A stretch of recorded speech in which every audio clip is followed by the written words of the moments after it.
जिंदगी में कभी कभी कुछ पल ऐसे आते हैं जब आपको ऐसा लगता है कि जो आप सोच रहे हैं, समझ रहे हैं या समझा रहे हैं वो सही है भी या नहीं। मेरे पास वो पल एक ट्रेन सफर के दौरान आया।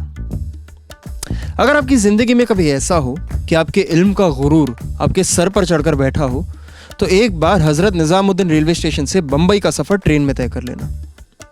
पुल के ऊपर से गिरता हुआ मेरा सामान जो है स्टेशन पर जा पहुंचा। लोग मुझे ऐसे घूरने लगे मानो सामान ना गिरा हो, मुल्क की जीडीपी गिर गई हो।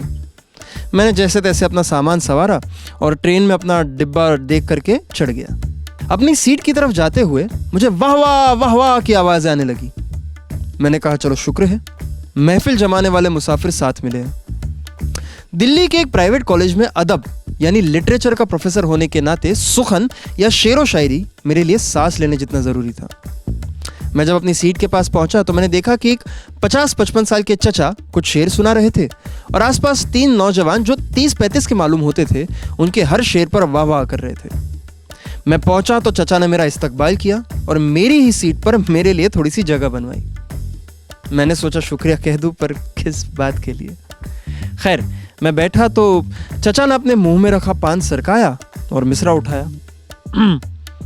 अर्ज है, दिल दुनिया और दौलत को एक पल में खोना होता है। मैं बहर समझने की कोशिश कर ही रहा था कि उन्होंने पूरा शेर फेंक कर मारा। दिल दुनिया और दौलत को एक पल में खोना होता है, महल में उठने वाले को भी कब्र में सोना होता है।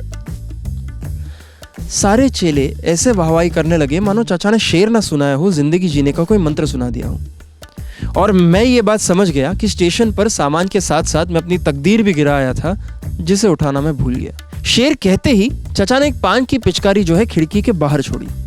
मैंने झट से कहा, चाचा यूं पान खाकर बाहर थूकना अच्छा लगता है? तो चचा ने झट का जवाब पट से दिया, नहीं, पर अंदर थूकना और बुरा लगता है।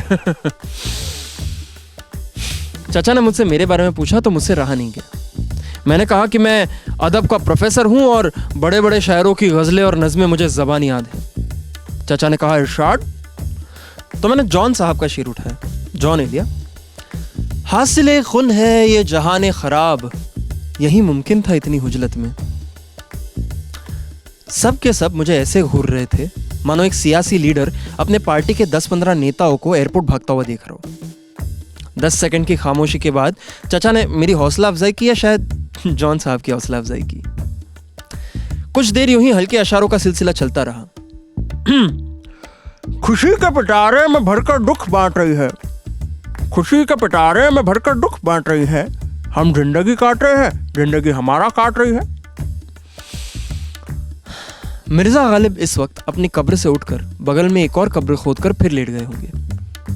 सुनते सुनते रात हो गई और चेले चपाटे अपनी अपनी सीट पर पहुंच गए और चचा मुझसे बात करने लगे। मियाँ एक बात बताओ, ये जो तुम शायर लोग होते हो, ये इतने मुश्किल अल्फाज जोड़ जोड़ कर बातें क्यों करते हो? ऐसी बातें जो सर पर रखी हुई टोपी के ऊपर से निकल जाए। मेरे सब्र का बांध टूट गया। मैंने कहा, चाचा शायरों की कौम पढ़ी लिखी कौम होती है, ना हल्का सोचते हैं, ना कहते हैं, ना सुनते हैं। बड़ी से बड़ी बात को 2 मिसरों में बांध कर कह देना, यही शायर का हुनर होता है। तो आपस में क्यों नहीं कर लेते महफिल? नहीं, बुरा मत मानना, पर मुल्क की आवाम तो इतनी पढ़ी लिखी है नहीं। और देखो, बड़ा मुंह बड़ी बात, पर वो आर्ट ही क्या जो आम इंसान के जहन तक ना पहुंचे। नहीं देखो, ये जो आर्टिस्ट होते हैं ना मियाँ, इन पर एक जिम्मा होता है वक्त बदलने का।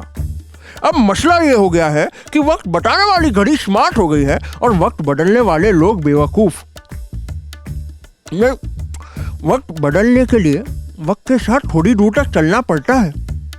नहीं, आप यकीनन बड़ी बड़ी महफिलों में अपना अच्छा कलाम जरूर पढ़े, मगर एक तमिल बोलने वाले इंसान को केम छो मजा में बोलोगे तो उसे खाक समझेगा। वैसे तो चचा की हर बात मैं गुजरते हुए स्टेशनों के साथ छोड़ रहा था, पर यह बात मेरे जहन के कोने में जाकर अटक गई।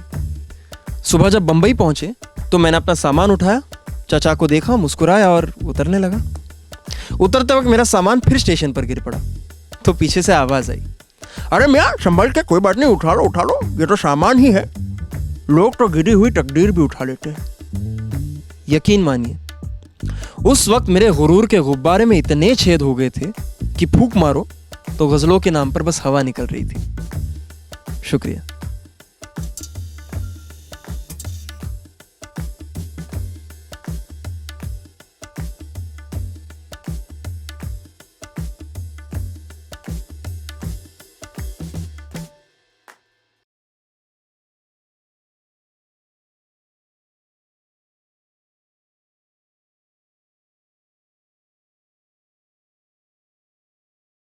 Mutual fund investments are subject to market risks. Read all scheme related documents carefully.